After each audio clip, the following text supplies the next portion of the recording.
कहता हूँ वो कहते कि नहीं कहते?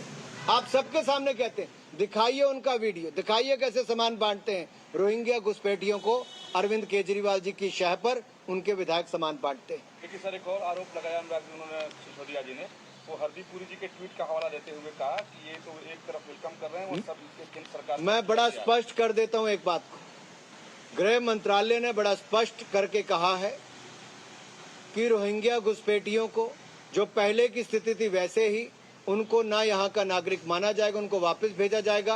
विदेश मंत्रालय के साथ बातचीत करके लगातार काम जारी है। और एक बात मैं और स्पष्ट कर दूं, सदन में भी कहा, बाहर भी कहा है, और जो गृह मंत्रालय ने स्पष्टीकरण देते हुए कहा, आखिरी स्टेटमेंट वही है। सर एक सवाल और है, जो सिसोदिया ने जो चिट्ठी लिखी है अमित शाह को, उन्होंने कहा कि जांच कराई जाए कि किसके कहने पे फ्लैट अलॉट करने वाली बात सामने है, क्या इसकी जांच होगी? अरे जिस चीज की जांच होती है, सत्येंद्र जैन जी जो घोटाला करके करोड़ों रुपए खाने के बाद आज जेल में है, उस पे तो अरविंद केजरीवाल जी उनको बाहर नहीं निकाल पाए। अगली जांच क्या मांगते हैं? जो शराब नीति में घोटाला करने के बाद 144 करोड़ रुपए का घोटाला करके आज भी दिल्ली के उप मुख्यमंत्री बने, उनके बाकी मुख्यमंत्री वहां पे बने हुए, इनकी सरकार को जांच का कहाँ फर्क पड़ता है जी? Anurag ji, I have a question. Now the letter which you are citing, in this letter, the last line says what Aam Aadmi Party government is saying, that in this letter, FRRO, which comes under MHA, says they requested Aam Aadmi Party government to provide them shelter for those flats, and therefore they had written this letter. आज तक shelter क्या मिलता है? क्या shelter मिलता है? क्या अरविंद केजरीवाल जी, हिम्मत है अरविंद केजरीवाल जी, तो आकर बताइए आज तक रोहिंग्या घुसपैठियों को क्या शेल्टर मिलता था?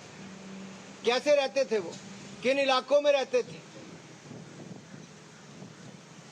गृह मंत्रालय ने बार बार कहा वही 2 स्थानों पर उनको रिटेंशन करनी है, वहीं पर उनको रखना है, उससे बाहर नहीं करना है। उनकी घुसपैठियों को वहीं पर रखने की इजाजत वहीं तक ही थी। क्यों अरविंद केजरीवाल जी इतने दयालु हुए कि जो टेंट में रहते हैं उनको फ्लैट देने का काम अरविंद केजरीवाल जी रोहिंग्या घुसपैठियों को करने की बात कर रहे हैं, लिख के दे रहे हैं उनके अधिकारी। तो ये कहां किसने लिख के दिया था कि उनको फ्लैट देने? अगर वो तंबू में पहले रहते थे तो क्या उनको फ्लैट देने का काम किया जा रहा है? अरविंद केजरीवाल जी इतने दयालु रोहिंग्या घुसपैठियों पर क्यों, क्या जवाब देंगे?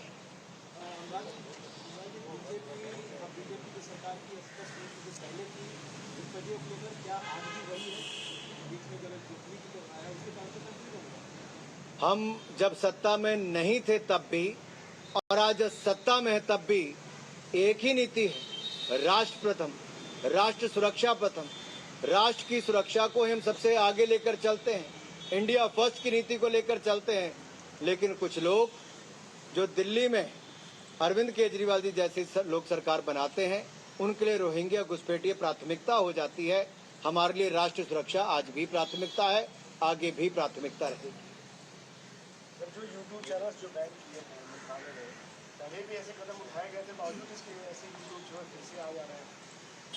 जब मैंने राष्ट्रीय सुरक्षा की अभी बात कही तो मैं एक बात आपको और स्पष्ट कर दूं, चाहे घुसपैठियों की बात हो या बाकी बात हो, आतंकवाद की बात हो, हम कड़ी कार्रवाई भी करते हैं।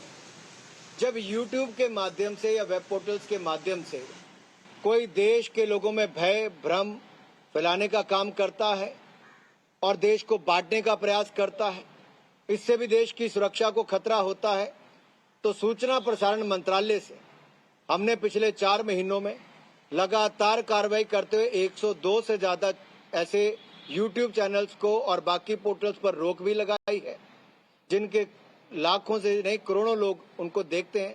यानी कि वो गलत जानकारी देते हैं, देश को बांटने का काम करते हैं, भय भ्रम फैलाते हैं। हमने 8 चैनल्स पर रोक लगाई है और आगे भी लगाएंगे जो राष्ट्रीय सुरक्षा के साथ खिलवाड़ करेगा।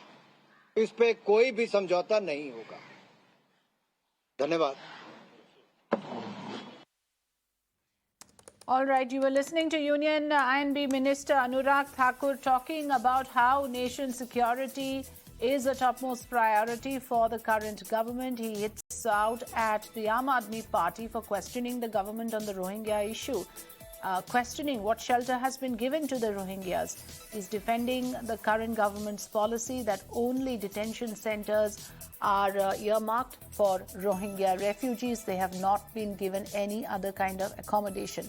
Also referring to the blocking of YouTube channels, Anurag Thakur said that this measure has been taken in the interest of preserving national security.